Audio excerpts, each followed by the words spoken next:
Bonjour à tous, voici la suite du cours. Donc on va continuer sur la notion de fonction dérivée, après avoir vu les dérivées des fonctions de référence. Pour pouvoir calculer un peu plus de dérivées de fonctions, on va travailler sur les opérations sur les fonctions dérivées. Donc partie exercice, on va commencer par travailler sur la situation de page 144, découvrir les opérations sur les fonctions et la composition de fonctions. Donc vous avez là sur l'écran un aperçu de l'exercice. Je vous laisse chercher les différentes questions, vous mettez la vidéo en pause et ensuite vous regardez la correction. Alors, correction.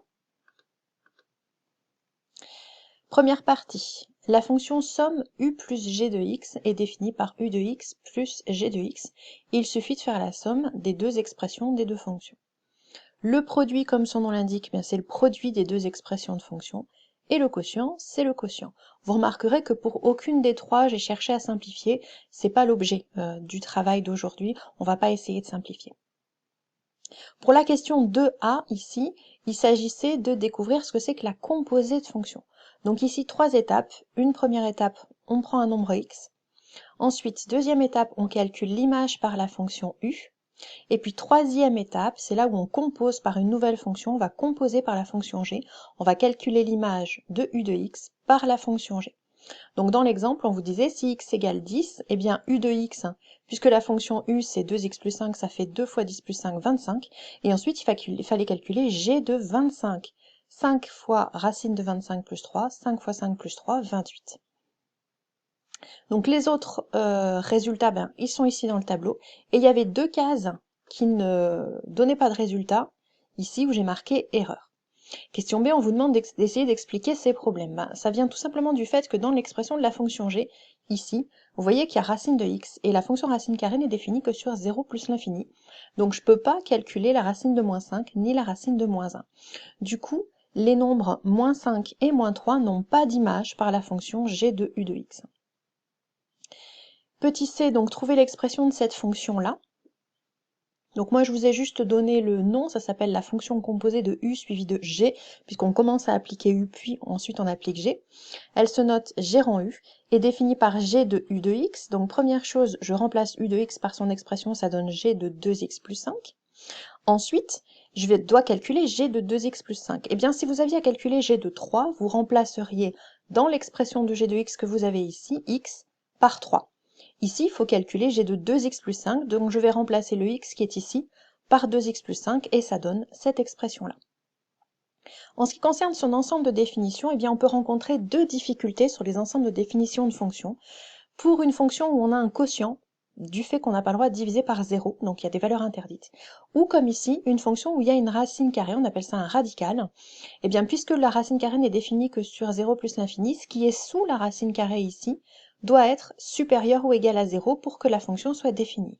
Ici, ça nous donne x plus grand que moins 5 demi en résolvant cette inéquation. Ça veut dire que l'ensemble de définition de cette fonction, c'est l'intervalle moins 5 demi plus l'infini. Ce qui explique pourquoi les nombres moins 5 et moins 3 ici n'ont pas d'image par cette fonction-là. Si j'avais pris par exemple x égale moins 1, ce qu'on n'a pas fait ici, j'aurais pu calculer l'image de moins 1 par la fonction g de u de x. Alors on revient dans le cours. Vous avez maintenant ce tableau qui est aussi un tableau à connaître par cœur. Tableau qui va vous donner les fonctions dérivées des dérivées usuelles, des opérations sur les fonctions usuelles. Donc on retrouve la somme, le produit par un nombre, le produit de deux fonctions, l'inverse, le quotient de deux fonctions et la composée qui était au bout. Je dirais les deux premières formules que vous avez ici sont plutôt logiques. La dérivée de u plus v, c'est u' plus v'. La dérivée d'une constante fois une fonction, on garde la constante et ça donne k fois u'. Par contre, les trois formules qui sont ici sont à savoir absolument par cœur. La dérivée du produit, u'v plus uv', la dérivée de l'inverse, moins v' sur v carré, et la dérivée du quotient, u'v moins uv' sur v carré. Je vais un peu plus m'appesantir sur la dérivée de la composée de deux fonctions. Donc on ne va composer que une fonction affine, qui est ici, à x plus b, avec une fonction de référence g dont on connaît la dérivée. Donc la dérivée de cette fonction-là, ça va être en facteur devant le nombre a, qui est le coefficient ici de la fonction affine, et puis on multiplie ce a par la dérivée de g', appliquée encore une fois en ax plus b.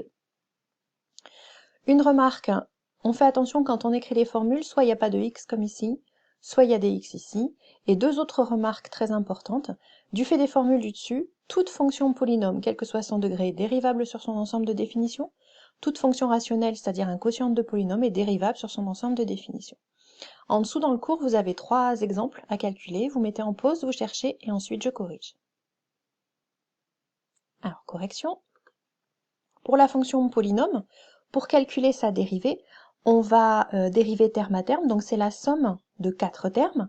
Je vais commencer par dériver 4x au cube, c'est 4 fois la dérivée de x au cube, donc 4 fois 3x carré, moins 5 fois la dérivée de x carré moins 5 fois 2x, plus 2 fois la dérivée de x plus 2 fois 1, moins la dérivée de 1 qui est une constante 0. Et ça nous fait 12x carré moins 10x plus 2.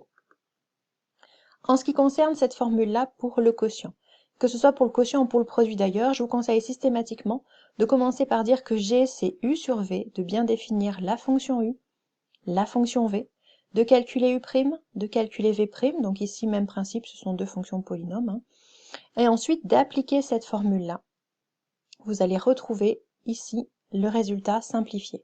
En petite remarque, on ne développe jamais le dénominateur puisque l'objectif principal en général avec G', ça va être d'étudier son signe. Pour la dernière ici, la composée, il faut reconnaître quelles sont les deux étapes. Donc première étape, je calcule 5x plus 2. Deuxième étape, j'applique la fonction racine carrée. D'où la définition h de x égale g de 5x plus 2, où g c'est la fonction racine carrée.